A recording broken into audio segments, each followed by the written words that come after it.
Hi sunshines! It's your crazy best friend from the internet.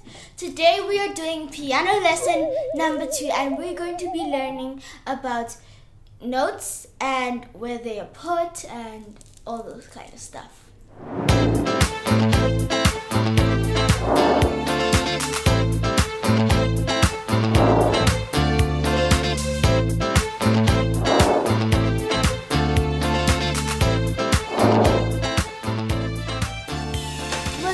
About the C5 finger scale. So a scale is a series of notes next to each other being played in an ascending and or descending order. Scale means ladder. So you'll start with only 5 notes starting on C. This is the C on your right hand, which is your thumb.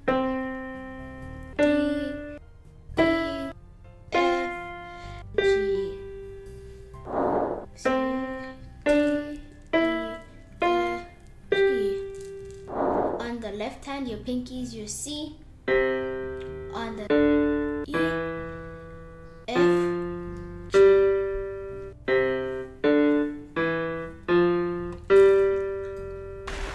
Let's try the left hand. Do the same thing, but this time notice that the finger of the scale changes. The notes are played in exactly the same order, but not the order of our finger. So it's different. This pinky plays the C on the left hand, and this thumb plays the C on the right hand. So,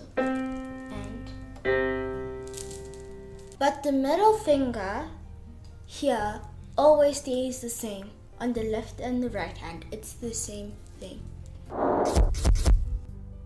About the notes and their values. So a note is a symbol in music that represents a key on the piano. We also use them to indicate the length of the key that you need to play. This is how a note looks like. So this is the stem and this is the note head. Let's start with the crotchet. A crotchet looks exactly like this, and it only has 1 beat. So it's a quarter note. So basically, you have to play it like 1. Then the dotted minim is a dotted half note. It's 3 counts. Colored in and it has a dot next to it. And that means 3 counts. 1, 2, 3. 1, 2, 3. Basically, if you're using a dotted minim, it's either you have to only use the crotchet and the dotted minim. But if for the crotchet, you could just 1, 2, 3, 4 instead of 1, 2, 3, 4. Get it? The minim. A minim is a half note. It's 2 counts. It's exactly like the crotchet, but it's not colored in once again. 1, 2, and that's it. So if you're playing a bar, you have to play it like 1, 2, 3, 4. And now the semi-brief. A semi-brief is a whole entire bar. It's 4 counts. 1, 2, 3, 4. For this, you'll only need the semi-brief to make a whole entire bar. A staff is a group of 5 lines with 4 spaces in between. Now, notes can be written on a line or in a space. If you have like a piano book at home, you'd obviously see these 5 lines and these spaces in the middle. So there is kind of rhymes like, all good boys drink Fanta. That's an example of a line for the right hand. For the spaces on the left hand, and yes, I'm going straight to the left hand, is all cows eat grass. A, C, E, G. That's the line order for the spaces in the left. The spaces on the right, you just have to spell out face from bottom to top. From the right hand, it's A, C, and E. The lines here are for all good boys deserve food. Now for all those girls out there, I'm sorry, there is no rhyme for a girl. Because of that rhyme, you can now remember the lines and spaces. Let's move on to the grand staff. Now in piano music, we join two staffs together with a bracket. The top staff represents the right hand and the bottom staff represents the left hand. Notice that there are two new symbols being used. We'll have a look at them in the next 2 pages. You're probably thinking on the last page, where is the C? Well, the C doesn't get us a line or a space on the right hand. It has its own little line over there.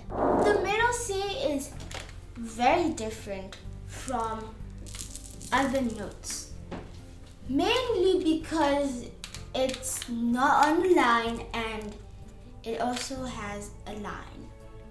Notice how middle C is written to be played by either the right or the left hand. So not only does it thingy on the right hand, it also has a middle C on the left hand. So let's play the middle C.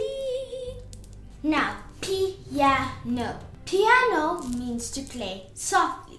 So if you see a P somewhere, it means you should play softly. Forte means to play loudly. So it's the opposite of piano.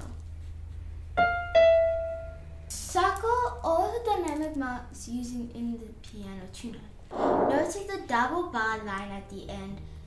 This indicates the final bar of the song. Also notice the bar number at the beginning of the second line.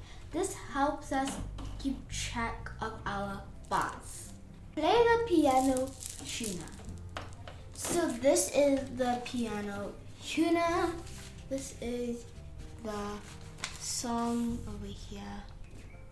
C, C, C, 1, 2, C, C, C, 1, 2, 1, 2, 1, 2. Now on the left hand it is exactly the same.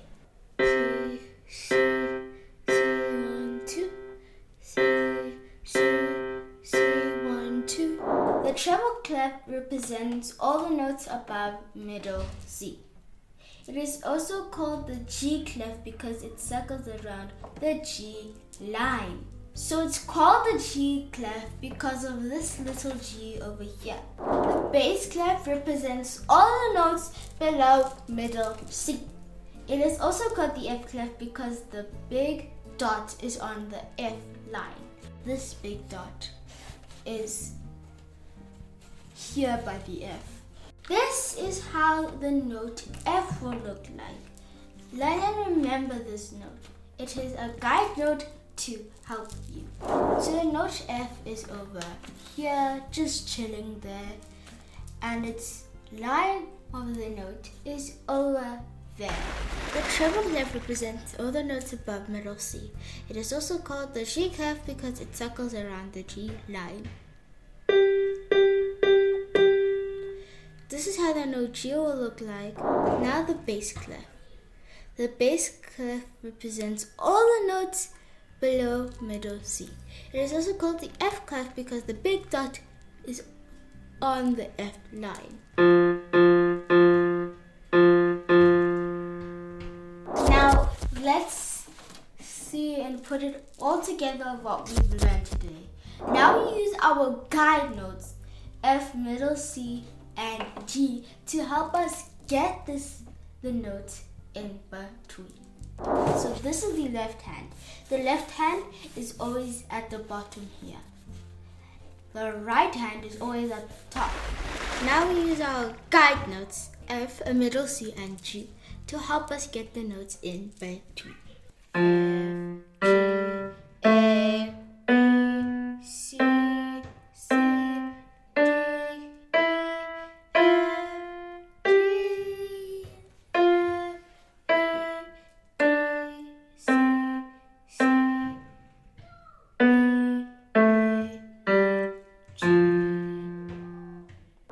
Keep on practicing. I'll see you guys in the next lesson. Bye.